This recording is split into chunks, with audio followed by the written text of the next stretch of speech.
Hello everyone, my name is Lowko and welcome back to a best of 3 series of top level StarCraft 2. Now what I've got for you today is a Terran versus Protoss, where in game number 1 we find ourselves on the map Simulacrum. Spawning here in the bottom right hand corner, playing with the blue Protoss probes. From South Korea, we're looking inside of the main base of Trap. His opponent in the opposite corner, apparently joined by Samwise, spinning around on the main command center with the red SCVs. Likewise, also from South Korea, we have none other than TY. Alrighty. So by the way, I can't help but notice that TY's nickname is getting progressively longer the longer that he plays StarCraft 2. I mean, the reason why his nickname used to be TY is because of like the character limit minimum.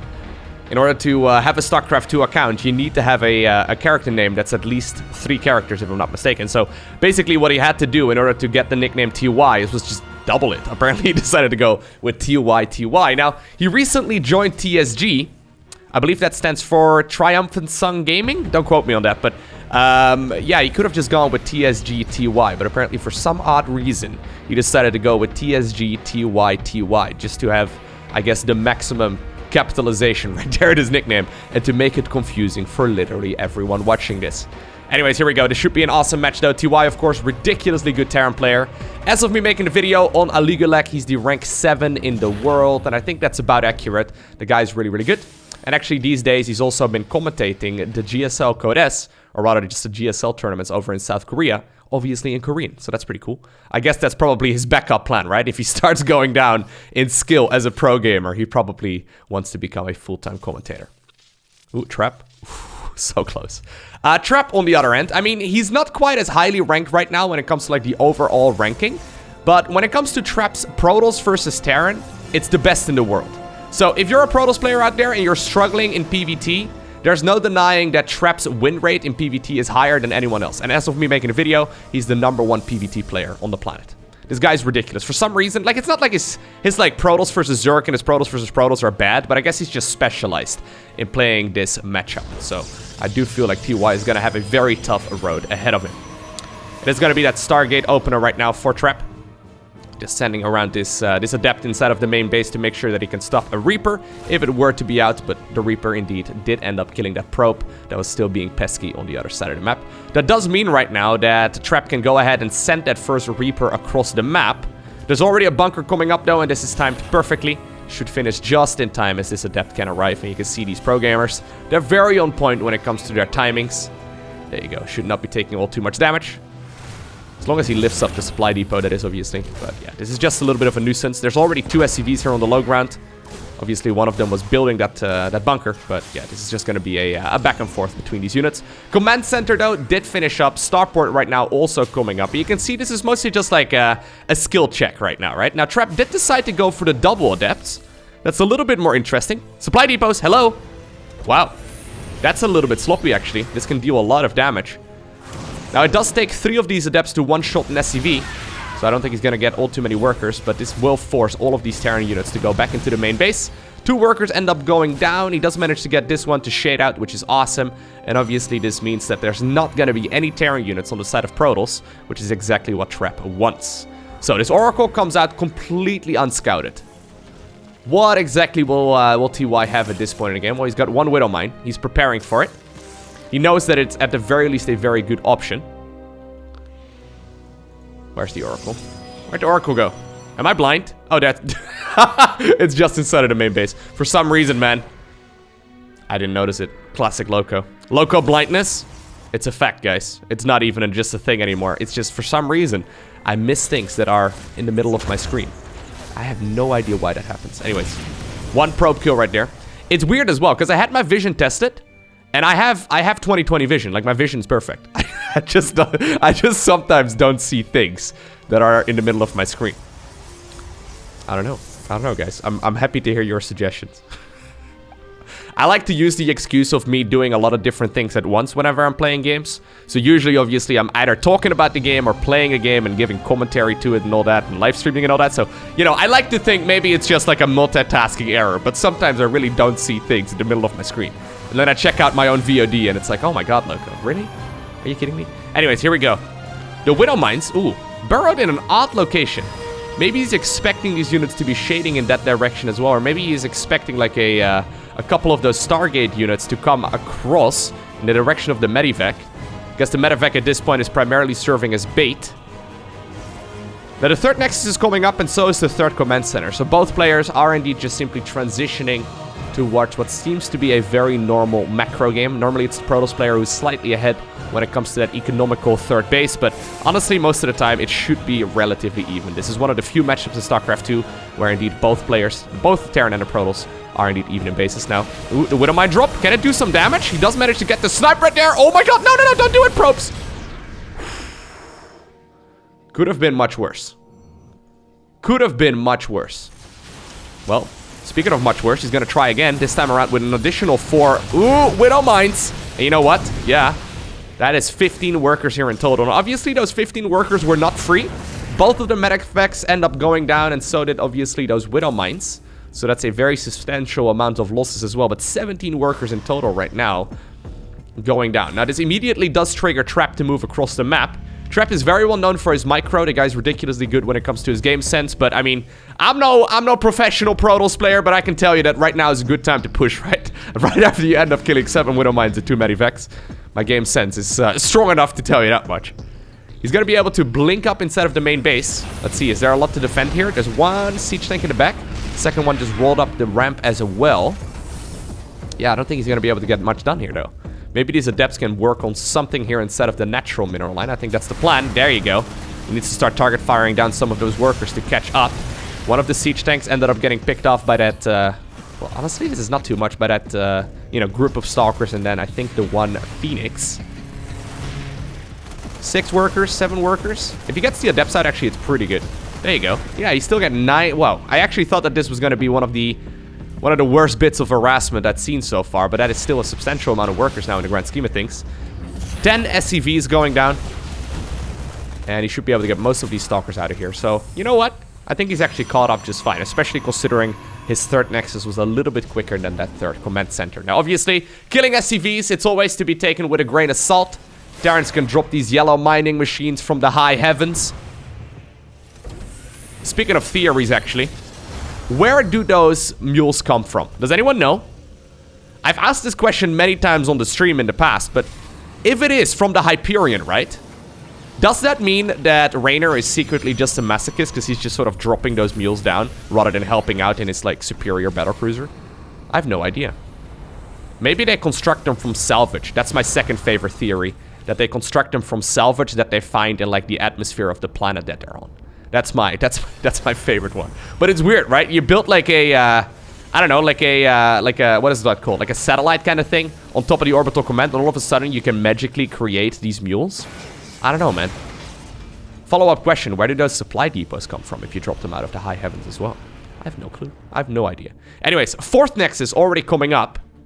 We will see the first source of splash damage coming out here for the Protoss. So Protoss becomes very scary in the mid-game, primarily when they get their splash damage going. And this time around, it's going to be in the form of High Templar. But obviously, you can always add on like Colossi and even Disruptors and maybe some Archons and whatnot later on as well. But the first source is always the most critical one, as this will allow him to deal with much larger armies with a relatively small force. Double upgrades right now for Trap.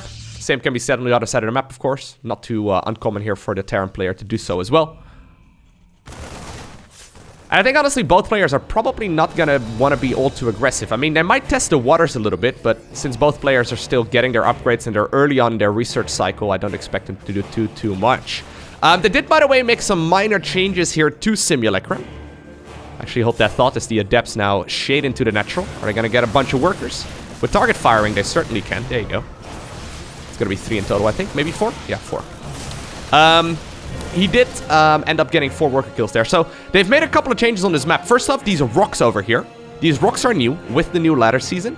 And then secondly, and this is on the other side of the map as well, this choke over here is a little bit tighter too. I think this little doodad right over here is new. Anyways, both players right now are setting themselves up for what seems to be a bit of an engagement here in the center. Zealots trying to go in as the Terran units were baited out towards these High Templar.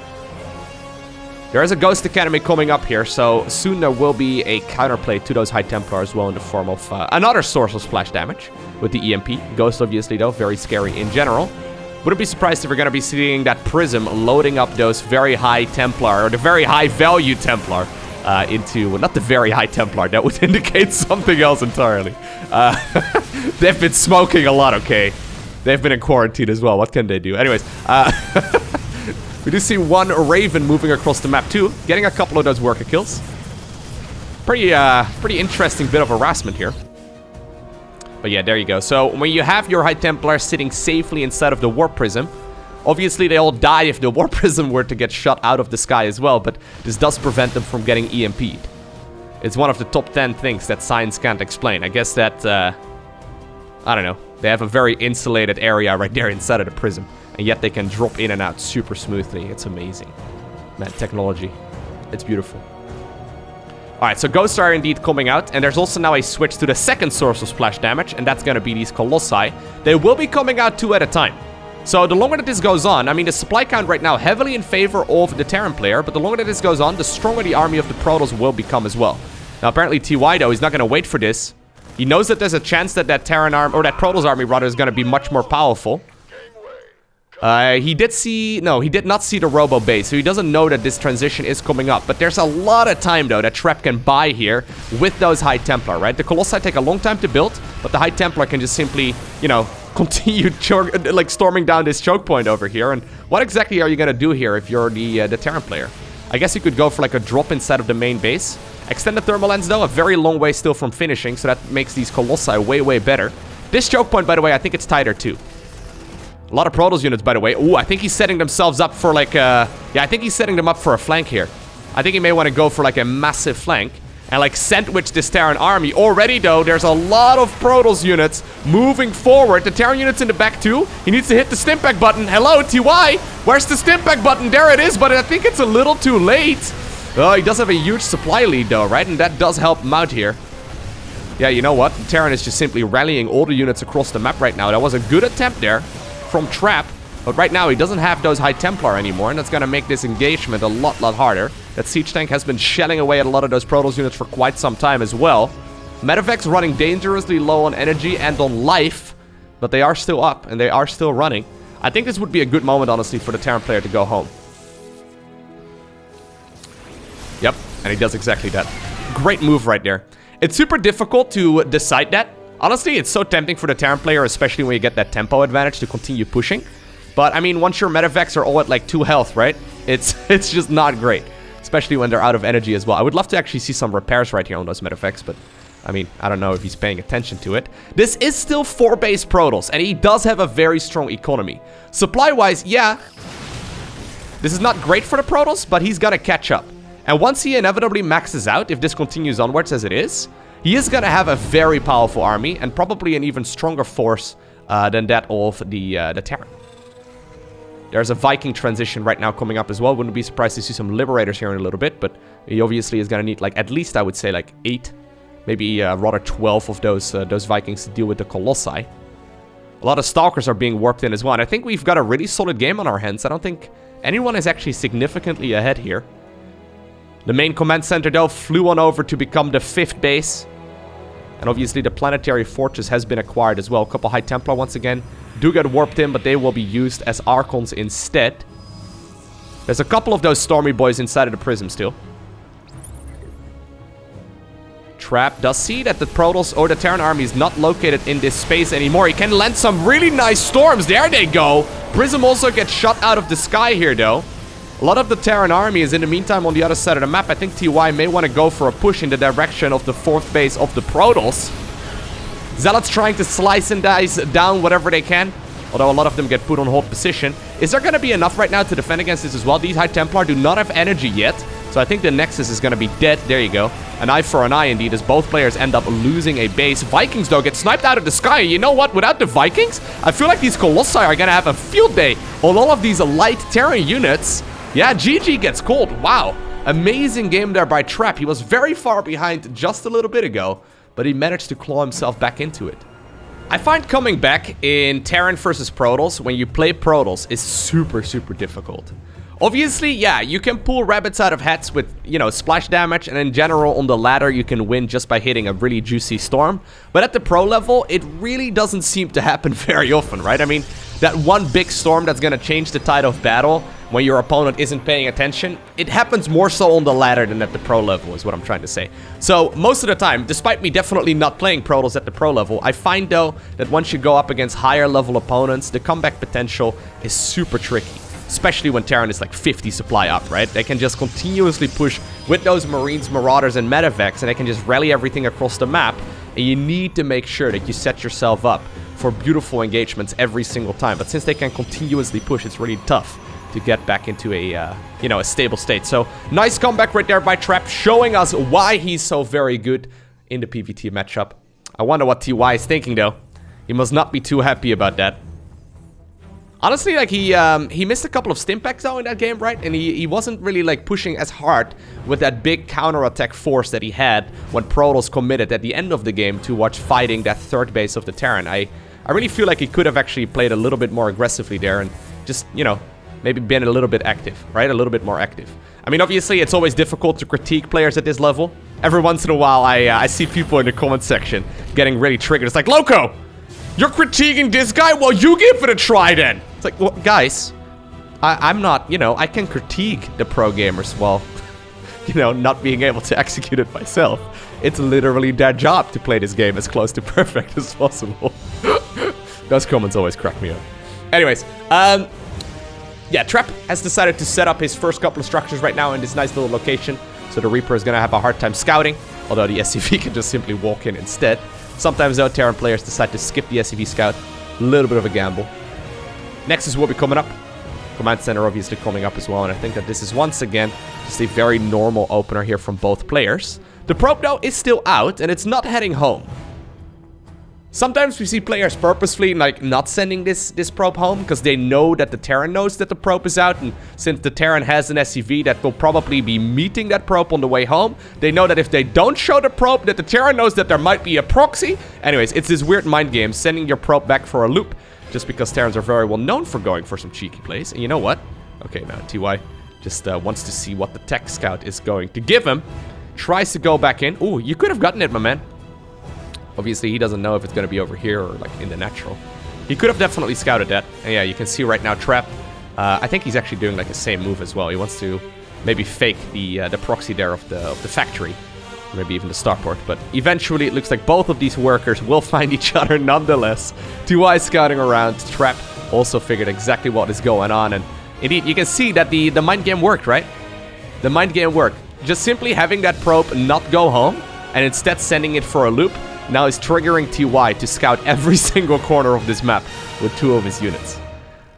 That's one of those moves, though. You can try it on the ladder, but I mean, the chances of your opponent picking up on it are very small, right? Oh my god, this brave probe, man. He's gonna give his life for ire. He ends up seeing, well, that the factory is at home, which I guess is a nice little giveaway. Did not quite see the starport, so I love this positioning as well.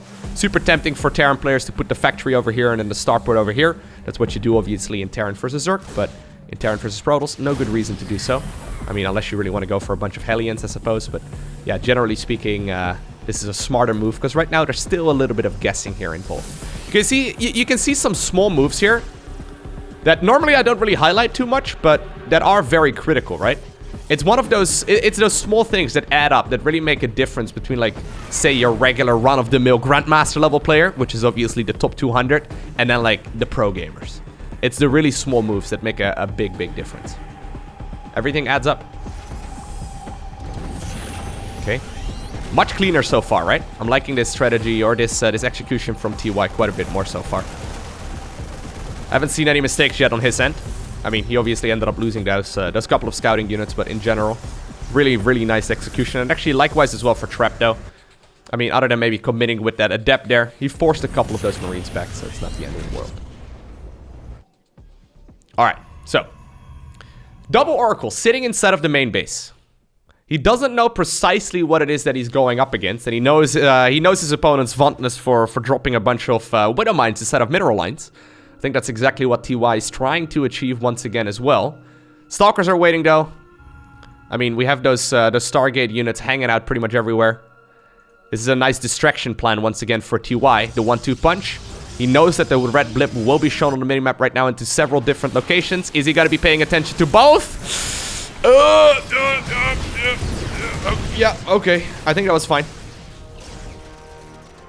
Actually, the Viking, I don't think this one was really meant to deal that much damage, but now in the grand scheme of things, this bad boy has already picked up 3 kills. Now, this is something you don't see every day. A Viking being picked up by a couple of Phoenixes. It will get shredded, I guess. What do Vikings do? They burn up? I don't really know exactly, but 10 workers there in total. Once again, not bad at all, but I mean, it's similar like the last game. We see the third base a little bit quicker. This time around, actually, quite a bit quicker than the Terran's third base. So you can see that there is a substantial difference there. So yeah, you deal some damage, you lose some units, but your third base is slower. Does it really matter? Not really, man. In the grand scheme of things, not really that much. Now, I would still definitely call this an advantage right now for TY, but he needs to deal with this with this counter-aggression. Right, if he loses a tank here or like even a Medivac, that would be a disaster. Wow, a Raven? Yep, he does get the Raven. At the cost of a Phoenix, though, so I don't really know exactly if that was necessarily worthwhile. I guess so, because the Ravens have some more longevity. There's a Widow Mine. There's a Widow Mine. Bum. Gets shut down. Second Phoenix. Oh, that's beautiful. Oh, I love it. TY loaded up a few Marines, knowing that his opponent would be playing super greedy there. Loaded up a couple of those bad boys and boosted after the Oracle. The Oracle's not fast enough to get out. That's really big, actually, because those Oracles get a lot of value as well in the mid-game, right? Just simply having Revelation, being able to keep track of where the Terran's located, it's very, very nice. So that's why you pretty much always want to keep them alive if you can. Nice little move there by TY, and you can see the supply count immediately goes in his favor. Once again, Storm is coming up here for a trap. He's getting himself the charge upgrade. Wouldn't be surprised to see a Blink here coming up shortly after it as well. He's adding on one single forge at this point. And he will probably be adding on additional gateways here in just a second too. He's already got 3 coming up, but that's gonna bring him up to 8 already. Okay, no, he should be fine. Alright. So Terran does have a nice timing attack coming up here in a little bit if he wants to. He could go at this point as Stimpack is finishing up, but he will likely execute a timing attack as soon... Whoa, hold up. I was wondering where the second upgrade was at. He's actually forgetting one upgrade. This is definitely not intended. Unless he really was scraping for resources. Yeah, now he finally realizes it. Normally you hit the timing attack with like both of these upgrades finishing up. Not quite the case here. Normally it would finish up together with like combat shield, right? You could get like, you know, a nice timing done as soon as you know, Stimpack, combat shield, and +1/+1 are done. TY could still definitely go for an engagement here. I think that's a mistake. It could be intentional. I wasn't quite paying attention to the amount of resources he was getting by with, but it felt like he really needed to get that as soon as possible. Trap knows that this timing attack can be happening, but he doesn't know about the delayed upgrade. So he's getting... Yeah, he's getting pretty brave out on the map here. He's already shown his Psionic Storm. Fourth Nexus, though, coming up immediately anyway. And TY, he knows that his opponent likes to expand really greedily. Sends a couple of those Marines in that direction, and this base certainly will be cancelled. It's almost like a copy-paste from the previous game, right? Very similar approach from both players. We see a couple of Zealots now going in for the counterattack. They will scout as well that there is a Ghost Academy. A couple of Archons are morphing in as well. Charge is done, though, and that's going to make this defense much easier. I don't know if he's intentionally trying to snipe the Ghost Academy, but it's a bit of a weird spot for the Academy.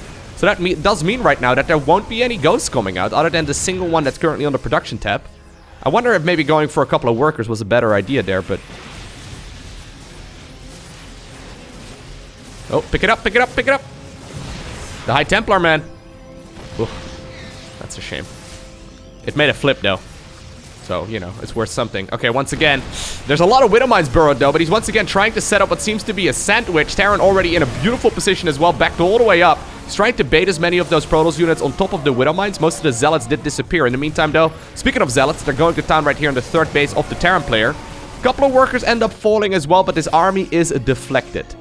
Probably will see the fourth base coming up almost immediately here again. It actually already got planted down at the other fourth base location. And already, I mean, it really is a very similar approach in this game once again. We see the double Robo coming up. The second Robo, that is, with a Robotics Bay too. So we will be seeing a transition towards either Colossi or Disruptor. Probably Colossi. Well, this is a very heavy focus on Widow Mines, so you could definitely go into Disruptors as well. I wouldn't mind that. +2/+2 will be coming up here too. Same can be said on the other side of the map. Yeah, this is going into a very similar direction. Once again, this is going to be a game of skill, right? This is one of those games where the better player will end up winning. Now, a storm drop? Nope, it's going to be a zealot drop. I get excited whenever I get the idea or the thought of just a zealot drop. Or a storm drop, rather. A little bit of a brave warp in there. Didn't quite get much done. You can see both players, once again, though, expand all over the place, right? Fourth command center right now coming up as well. And Trap apparently is feeling brave. He is going to go for those disruptors. Okay, yeah, I like it. He's also getting himself that upgrade. What's the upgrade called, guys? We get to play StarCraft 2 trivia.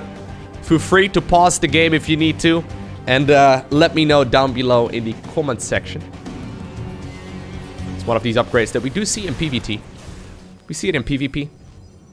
Not so much in PvZ, though. Not so often, actually, in PvP either. But it's not a super common upgrade, but it's good. Ooh, wow, he actually got himself... Wow, that was weird. Did you see that interaction right there?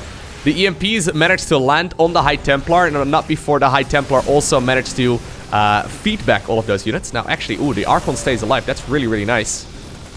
The Disruptors, though, they're going to be forcing... Oh, God, this is actually very, very dangerous right now for Terran. He wants to back off away from those Disruptors, but then he backs up into Archons. Love the Widow Mines, though. The Widow Mines are awesome. At the same time, there is a drop going on over here at the third base as well. Looks like eventually that Terran army actually decided to load up into the Medifex. They're now going towards the natural. This is not a location where you really want to use Disruptors because you might accidentally blow up your own probes. In the meantime, 13, 14 workers maybe? No, 13 workers for now will be cleaned up. Natural expansion taking a lot of damage, and it will get killed. Here we do see the Disruptor coming up as well. Disruptor shots, killing a couple of workers at a time. Oh.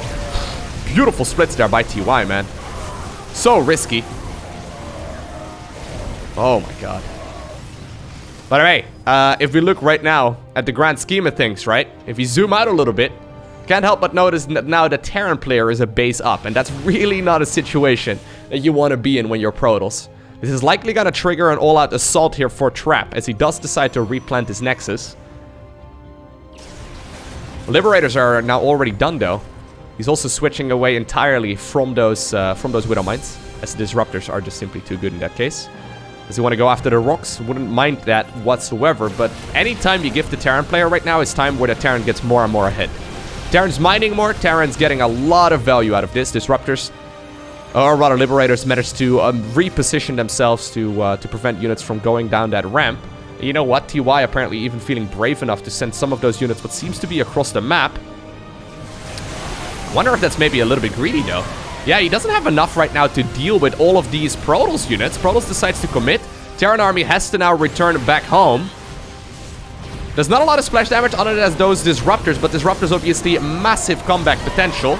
Liberators in the air deal so much damage, and here's those Marines and Marauders that we were looking for earlier. Oh, they decide to snipe down the Disruptor before Purification Nova lands. And with that, indeed, the ability gets cancelled, and TY obtains the victory. Alrighty, so here we go. Game number 3. The final match of this series will be on Purity and Industry. That's quite exciting, right? So, in a best of 3 series, since there are 7 maps that players currently play on, both players get to veto 2.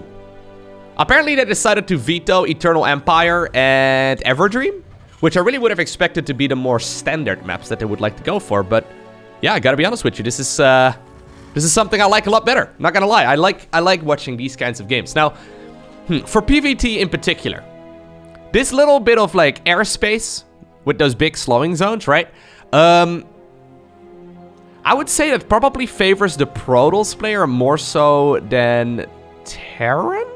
Because I can imagine if you go for like a Phoenix opener and you just patrol this area of the map, a Widow Mine drop or like drops in general should really not be able to go through. And likewise for Terran players, it's going to be very difficult to like do a Widow Mine drop inside of the natural because, well, if you compare it to like the previous map, right? Like you can't really go for a drop in the natural and then a Viking in the main. I mean, technically you can, but you have to go like all the way around if you want to make that work. So we'll see what approach TY likes to take. And obviously Terran does have some advantages going on, you know, the late game in particular. They can go, for example, for the island base.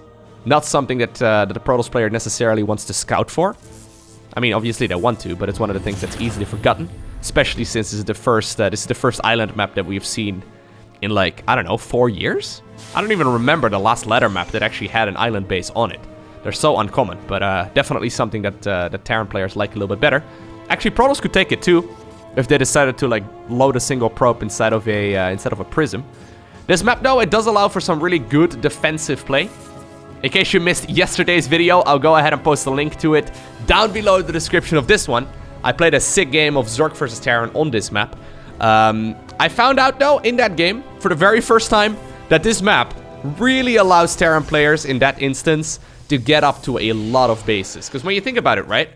If Terran can control this side of the map, or this ramp and this ramp right over here, I mean, they effectively get 4 bases up already, relatively easily.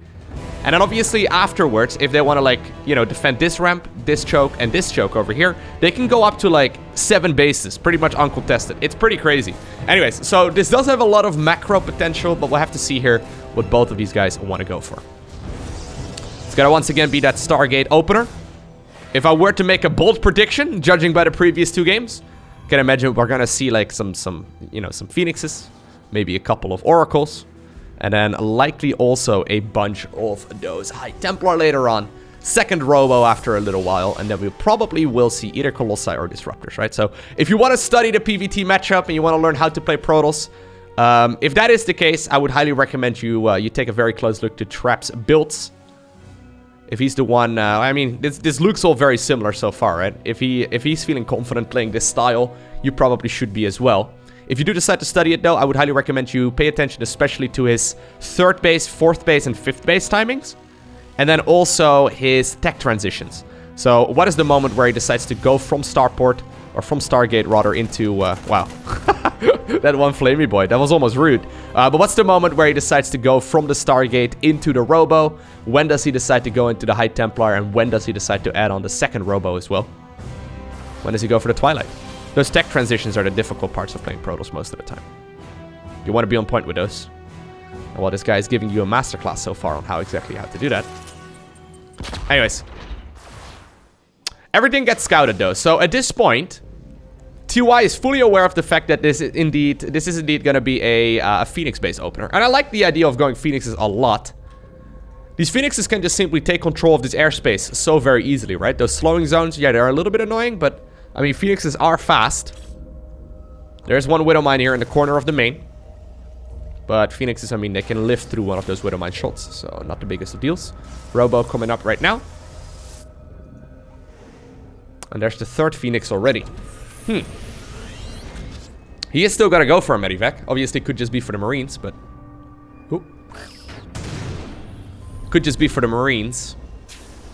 Wouldn't be surprised, though, if he's still gonna attempt a Widowmine drop. Yeah, he's still gonna make Widowmines. He seems to be very, very fond of his Widowmine drops, but how exactly is he gonna get him across the map? Because these Phoenixes should be able, you know... I emphasize shoot, because on paper, obviously, there's always a chance that the Terran player is just going to sneak past all of those slow zones and Phoenixes and stuff. Even now with the Watchtower, man, what are you going to do? Like, he sees this entire space. I don't know. Anyways. Yeah, I don't think that Widowmine drops are going to necessarily be the greatest choice. Now, he's mixing it up right now, Trap that is. So, rather than going for the... For the Twilight Council at this point, he decides to go for the Robo Bay. So probably we'll go into Colossi. Looks like there was actually a little bit of a pause in the game. Really? Really? There's already actually a Medivac right here on the other side of the map too. Oh wow, this one is just gonna head straight towards the natural. He flew all the way around, getting quite a bit of work done. And right now with these Phoenixes distracted. No! Really, TY? That is too cheeky, bro. Wow. Wow. He's carpet bombing as many of these probes as he can. Well, good response though. Wow, really good response. That could have killed an entire mineral line, and right now it's just 5 probes at the cost of probably the Medivac, plus all of the Widowmines, of course, and the 2nd Medivac, plus 3 more Widowmines. Yeah, that still was definitely not worth it. So despite the defense there not being as perfect as it could have been, it kind of forced TY to overcommit.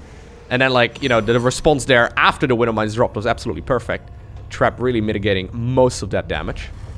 3rd command center, though, is already done. 3rd Nexus also coming up. And, well, that one just finished up. And we do indeed now see that Colossi production. Scan did confirm this for TY, so this is great for him. He knows exactly what it is he's going to be dealing with. Widowmine drop over at the 3rd base as well. Widow Mines actually get uprooted just to, like, buy as much time as possible. Force the Protoss player to lose much or as much mining time as he can as well. And once again, man, he's relentless with these Widow Mine drops. Yeah, it's just not gonna happen, buddy. Widow Mine, or rather, once again, we do. It's a weird scenario when the Viking gets lifted up. It still cracks me up, but yeah, it's a nice little bit of harassment, but he's losing way more than what the Protoss player is losing, right? Look at this. 11 probes at the cost of all of this, basically, right? That's so much. And right now, that Colossus timing is going to be really scary. Extended thermal lens, and the second Colossus will finish up here shortly as well. What exactly are you going to do, actually, against this big timing attack? Like, Protoss is going to be in your face really quickly. Once the second Colossus arrives, this is going to be super difficult to call. Reinforcing units apparently just simply walking. Is he going to go for a Prism next? He could just walk units, to be honest. Like, the natural is really not that far away. Oh, man. Yeah, there's the Prism coming up. 4 additional gateways as well. He's keeping the Terran player busy, so TY can't really send any other units across the map. But there's the second Laser Giraffe. 5 additional gateways coming up as well. I've got a feeling that Trap is not quite done yet. I mean, he can go home here, but I think he wants to commit here again. Just a little bit. Did that siege tank just throw a tantrum while it shot at the tech lab? I think it did. Wow. Actually, I'm quite surprised with how defensive Trap decides to be here. Okay, yeah, he was just waiting for the Prism. I was gonna say, like... Really? Are you just gonna go all the way back home and not transition towards High Templar and stuff? Like... Seems like you can make something happen here. Okay, so the gateways are all done. 4 more are actually just about to finish, but... I think he's probably just gonna go for a bunch of Archons. And just skip Storm. Yeah, he's just making a couple of Archons. This is over at the 3rd base. Very cautiously, right? I feel like if I was in his shoes right now, I'd just be like, attack moving all of my units. Obviously, we now know at this point in the game that the Terran player is sitting, you know, with all of his units at home. But we don't, you know, he doesn't really know that. He's just gonna go and play this safe, it looks like. Even looking to now take a 4th Nexus. A little bit brave there, Mr. Viking. Not gonna happen, dude. Alright, so... Here's that assault. Now, is it too late? Or is this still on time? The boys are pulled off of the mineral line. Phoenixes do swoop forward and they lift up one of those tanks. Oh man, the Archons in the front there, they deal so much splash damage to all of these Terran units. Most of the SCVs are already gone. Right now, apparently the next step in this plan is gonna go after, or is to be going after those Marines. Archons are running dangerously low on health, but I mean, this is already so much damage. 25 SCVs go down. And I don't think he's quite done yet. Yeah, GG is just simply straight up cold. And Trapped with some beautiful defense right there in the early game. Just simply took it slow, didn't really take any risks as a follow-up. And just went for a full all-out assault to end the game. Beautiful matches there by Trapped, well-deserved victory. Showed us why he's very well known for his Protoss versus Terran and why he's the rank 1 PvT player on the planet. I hope that you enjoyed watching this video. If you did, hit that like button. If you want to see more, hit that subscribe button. But for now, I want to thank you especially for watching. Have an amazing day. Do not forget to smile alright. And I'll see you once again in the next one.